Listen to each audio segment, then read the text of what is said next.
माँ कालिका चरण में आप सभी लोगों का स्वागत है। मैं माता रानी से ही विनती प्रार्थना करती हूँ, आप लोग जहाँ भी रहें खुश रहें, खुशहाल रहें। माता रानी की कृपा आप लोगों पे सदा बनी रहे। तो जय महामाई की सब लोग बोल दीजिए, जय माँ कालिका। क्योंकि बोलेंगे तो आप लोगों का जितना भी नकारात्मक है वो दूर होगा। माता रानी की कृपा ज़रूर आप लोगों पे रहेगी और अक्सर बोलना ही चाहिए, हमेशा बोलना चाहिए। जिस देवी देवता का आप ध्यान करते हो, जो आपके इष्ट आराध्य हैं, उन लोगों को हमेशा बोलना भी चाहिए। अगर आप लोगों को मेरी बनाई हुई वीडियो अच्छी लगती है तो आप कमेंट बॉक्स में जय माँ कालिका ज़रूर लिखिएगा और जितना हो सके उतना मेरे वीडियो को आगे बढ़ाइए कि सब लोगों को काम आए, अच्छा ज्ञान मिले। तो आज मैं इस विषय पे आप लोगों को ज्ञान देने वाली हूँ कि बहुत सारे बच्चे हैं, बच्चियाँ हैं जिनको जानकारी नहीं होती है और वो माता रानी का माला जो नींबू का बनाती हैं तो कैसे बनाना चाहिए, कैसे नहीं बनाना चाहिए। तो कृपया आप ध्यान से सुनिए और अच्छे ज्ञान लीजिए, जानकारी लीजिए और आप अच्छे से करिए। मेरी यही उद्देश्य है कि आप लोगों को अच्छा ज्ञान मिले, आप लोग कोई गलती ना करो और किसी के पास न जाओ, खुद आप करो और अच्छा ज्ञान लो। क्योंकि मैं जो माता रानी को करती हूँ वही ज्ञान आप लोगों को देती हूँ और जो सच्ची बात है वही मैं बताती हूँ। इधर उधर की बातें सुन करके इधर उधर से लेकर के मैं नहीं बताती हूँ। तो जय महामाई की। मैं अपने विषय को शुरुआत करती हूँ, कृपया आप ध्यान से सुनिए और आराम से सुनिए। जल्दीबाजी में आप सुनेंगे तो आपको समझ में नहीं आएगा और आधा तिया काम कर पाएंगे, आधा तिया नहीं कर पाएंगे। अब कहावत भी है, जानते ही हो आप लोग कि आधा अधूरा ज्ञान कोई काम का नहीं होता। तो आप आराम से सुनिए और ज्ञान लीजिए।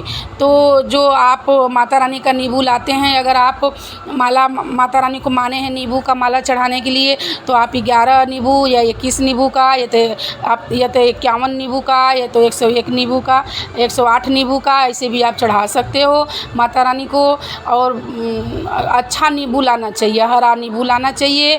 बहुत बच्चे गलती कर देते हैं, नींबू लाते हैं उसमें दाग रहता है, कहीं से वो कट का निशान रहता है। तो कट वाला तो बिल्कुल नहीं लेना चाहिए। बिल्कुल हरा नींबू हो, चिकना नींबू हो, ताज़ा नींबू हो, ऐसा माँ के लिए लेना चाहिए।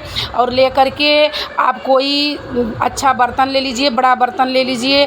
उस बर्तन में सब नींबू को अच्छे पानी से आगे गंगा जल मिला करके पानी में धो लीजिए। धो करके फिर साफ़ कपड़े से आराम से उस नींबू को पोंछ लीजिए, जल में धो करके नींबू को। और कोई साफ़ सुथरा बर्तन, अच्छा बर्तन, नया बर्तन जो कोई हो, उस बर्तन में आप रख लीजिए। और रख करके फिर उसके बाद अगर आप मंदिर में काली जी के चढ़ाते हैं तो आपको काला रंग का धागा में उसको पिरोना चाहिए। काला रंग का धागा में मतलब माला को बनाना चाहिए। अगर आप किसी के यहाँ मंदिर में, घर के कहीं आप अरदास लगाए हो, किसी के यहाँ आप जा रहे हो, कोई घर में माता का स्थापना किया है, पूजा कर रहा है, वहाँ से आपका काम हुआ है और आप माने हो कि हम नींबू का माला चढ़ाएंगे, करेंगे, तो आपको लाल रंग का, क्योंकि घर के अंदर ज़्यादातर लोग काला रंग का नहीं चढ़ाती हैं। जो मानती हैं माता को, जो अलग माता का वस्त्र देती हैं, जो काली जी का गुरु मंत्र लेकर रखती हैं और माता को शमशान की काली को मानती हैं, ज़्यादातर काला वस्त्र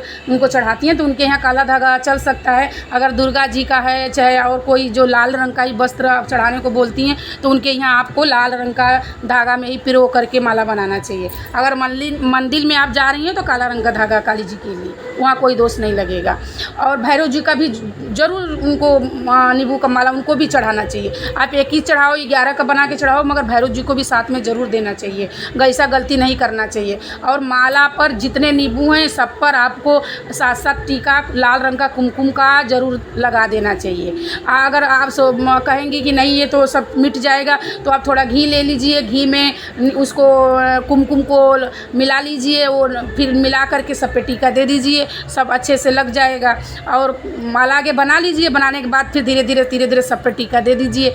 और देने के बाद आप आराम से ले जाइए। आज अगर जब माला बनाती हैं आपको मालूम नहीं है कि बीचों बीच जैसे आप कर देती हैं, सुई से पार कर देती हैं, तो माला बेकार हो जाता है। ऐसा नहीं करना चाहिए। खड़ा नींबू को माला में पिरोना चाहिए। खड़ा नींबू माला माता के लिए बनाना चाहिए। और जब भी आप बनाओ तो जितना नींबू है, नींबू का जो डंडी जहाँ लगी रहती है वो डंडी का मुख ऊपर हो, नीचे की तरफ से सुई लगा करके वो नहीं करना चाहिए। क्योंकि देखिए ये चीज़ आप लोगों को कोई नहीं बताएगा, क्योंकि ये सब बहुत लोगों को को ज्ञान नहीं है कि वो जैसे नींबू है, नींबू का डंडी वाला जो जहाँ वो बना रहता है उसको नीचे कर देते हैं, ऊपर कर देते हैं। ऐसा बिल्कुल नहीं करना चाहिए। जितनी डंडी का जो जहाँ लगा रहता है वो उस डंडी के तरफ ऊपर वो डंडी वाला ऊपर रहेगा, बगैर डंडी वाला जो चोक थोड़ा सा रहता है वो नीचे की तरफ रहेगा। ऐसे ऐसे आप सुई को ऐसे ऐसे करना चाहिए और कोशिश करना चाहिए कि 2 धागा इधर से बनाएं, बना करके पूरा खड़े खड़े ऐसे लेते हुए जाएं। दोनों तरफ से एक बार आधा सुई से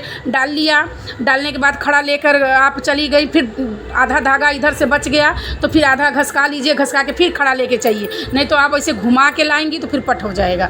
तो आप ऐसे करिए और माता को चढ़ाइए, चढ़ा करके देखिए आपको कितना फ़ायदा होता है। कोई परेशानी में अगर आप मन्नत मानी है कोई कार्य के लिए कि कहीं है माता रानी से, तो कितना जल्दी कार्य होता है। ऐसा आप करिए। बहुत सारे बच्चे हैं, बच्चियाँ हैं जो नहीं जानते नींबू का माला कैसे बना के माँ को चढ़ाना चाहिए। तो ये तो माता का सबसे प्रिय माला है। ये माला हो गया, चाहे अड़हुल का फूल का जो लाल वाला होता है, गांव में आप जानते होंगे, शहर में भी जानते होंगे, तो उसका माला जो हो गया वो माता को बहुत प्रिय होता है।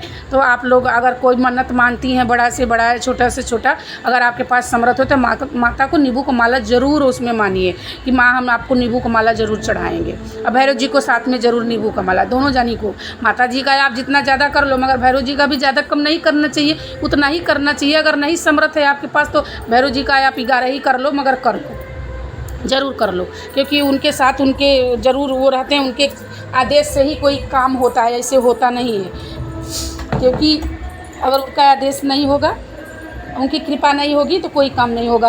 पहले भैरव जी का ही पूजन होता है। तो आपको मैं उम्मीद करती हूँ कि आप लोगों को ये जो बताई हूँ ज्ञान आप लोगों को बहुत अच्छा लगा होगा और लोगों को समझ में भी आ गया होगा कि आप लोग आगे से कोई गलती नहीं करेंगे या करेंगी। आप संभल के सब काम करेंगी और माता का पूजा पाठ भी करेंगी, माला भी बनाएंगी। अगर मेरा बताया हुआ ज्ञान आप लोगों को अच्छा लगता है तो आप मेरे जो ये चैनल है उस चैनल को जितना हो सके उतना आगे बढ़ाइए और बेल आइकन बटन को भी दबा लीजिए, सब्सक्राइब भी कीजिए कि जो कुछ मैं ज्ञान दूंगी आप लोगों को सबसे पहले मिलेगा। तो अब मैं अपने वाणी को विराम दे रही हूँ। जय माता की, जय माँ कालिका। आप लोग खुश रहिए, माता रानी की कृपा आप लोगों पे सदा बनी रहे। जय गुरुदेव।